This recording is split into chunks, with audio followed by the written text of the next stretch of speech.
తెలుగు రాష్ట్రాల్లో పత్తి పైరు వివిధ దశల్లో ఉంది. చాలా ప్రాంతాల్లో పూత నుండి కాయ ఏర్పడే దశలో ఉంది. ముందుగా వేసిన ప్రాంతాల్లో ఇప్పుడిప్పుడే పత్తి కాయ పగిలేందుకు సిద్ధంగా ఉంది. అయితే ఈ సమయంలో గులాబీ రంగు పురుగులు రైతులను తీవ్ర ఇబ్బందులకు గురి చేస్తున్నాయి. వీటి నివారణకు ఎలాంటి సమగ్ర సస్యరక్షణ చర్యలు చేపట్టాలో తెలియజేస్తున్నారు మంచిర్యాల జిల్లా బెల్లంపల్లి కృషి విజ్ఞాన కేంద్రం శాస్త్రవేత్త నాగరాజు.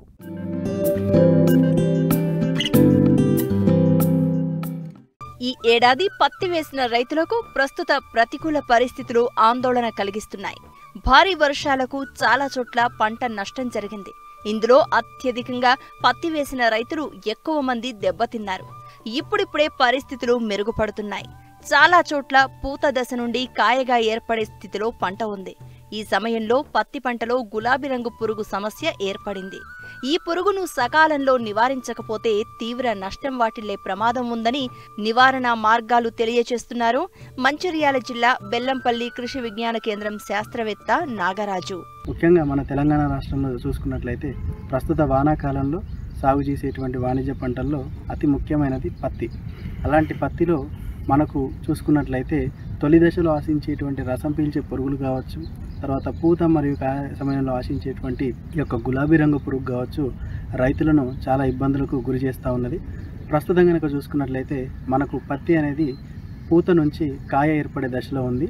ఈ దశ అనేది మనకు గులాబీ రంగు పురుగు ఆశించి నష్టం చేయడానికి అవకాశం ఉన్నటువంటి దశ కాబట్టి రైతు సోదరులు ఈ యొక్క గులాబీ రంగు పురుగు యాజమాన్యం చేపట్టడానికి సరైన సమయంలో సమగ్ర సస్యరక్షణ చర్యలు చేపట్టకపోతే చాలా దిగుబడులు తగ్గి మనకు గణనీయమైనటువంటి నష్టం వాటిల్లేటువంటి అవకాశం ఉంది. కాబట్టి రైతు సోదరులు ముఖ్యంగా ఈ యొక్క గులాబీ రంగు పురుగును అదుపు చేయడానికి ముఖ్యంగా 4 దశల్లో మనం సస్యరక్షణ చర్యలు చేపట్టవలసి ఉంటుంది.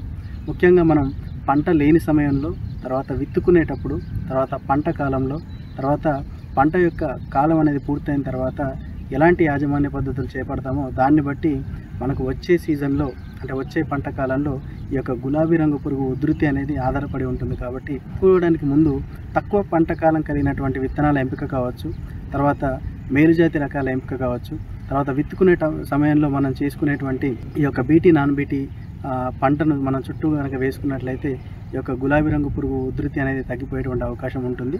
అలాగే పంట చుట్టూ కూడా కలుపు అనేది ముఖ్యంగా తుతురుబెండ, వయ్యారిబామ వంటి కలుపు మొక్కలు లేకుండా కనుక మనం చూసుకున్నట్లయితే ఈ యొక్క ఉధృతి అనేది తగ్గిపోయేటువంటి అవకాశం ఉంటుంది. కాబట్టి రైతు సోదరులు పంట వేసుకునే ముందు ఈ యొక్క జాగ్రత్తలు అనేది తీసుకోవాలి. అంతేకాకుండా ప్రతి 2 సంవత్సరాలకు విధిగా తప్పనిసరిగా పంట మార్పిడి అనేది చేయడం ద్వారా కూడా ఈ యొక్క గులాబీ రంగు పురుగు యొక్క జీవిత చక్రానికి మనం ముగింపు పలికేటువంటి అవకాశం ఉంటుంది. కాబట్టి రైతు సోదరులు పంట మార్పిడిని చేసుకోవాల్సినటువంటి అవసరం ఉందని గుర్తుపెట్టుకోవాలి.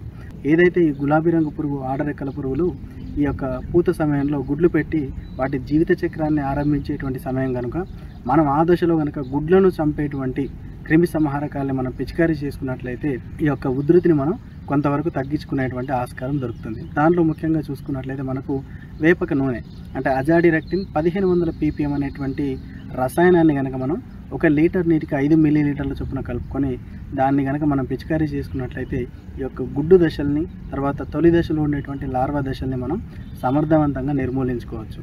అంతేకాకుండా ప్రొఫినోఫాస్, తర్వాత థయోడికార్బ్ అనేటువంటి రసాయనిక క్రిమి సంహారకాలు కూడా ఈ యొక్క గుడ్డు దశల్ని, తర్వాత తొలి దశలో ఆశించేటువంటి లార్వాల్ని సమర్థవంతంగా నిర్మూలించేటువంటి అవకాశం ఉంటుంది. కాబట్టి అలాగే ఈ యొక్క గులాబీ రంగు పురుగు ఉధృతిని మనం గమనించుకోవడానికి ఎకరానికి 4 నుంచి 8 లింగాకర్షక బుట్టల్ని మనం ఏర్పాటు చేసుకున్నట్లయితే ఈ యొక్క పురుగు ఏ స్థాయిలో ఉంది అంటే మన చేనులో ఆర్థిక నష్టపరిమితి స్థాయిలో ఉందా, తర్వాత మనం పిచికారీ చేసుకోవాల్సినటువంటి అవసరం ఉందా లేదా అనేటువంటి అవకాశం అంటే తెలిపేటువంటి అవకాశం కూడా ఈ యొక్క లింగాకర్షక బుట్టలు పెట్టుకోవడం ద్వారా మనం గుర్తుపట్టడానికి ఆస్కారం ఉంటుంది. కాబట్టి మన పొలం చుట్టుపక్కల ఉండేటువంటి మగరెక్కల పురుగులన్నీ కూడా ఈ లింగాకర్షక బుట్ట వైపు ఆకర్షింపబడి ఆ మగరెక్క పురుగులు అన్నీ చనిపోయి సంపర్కం జరగడానికి వీలు ఉండదు. కాబట్టి వాటి యొక్క ఉధృతి అనేది తగ్గిపోయేటువంటి అవకాశం ఉంటుంది.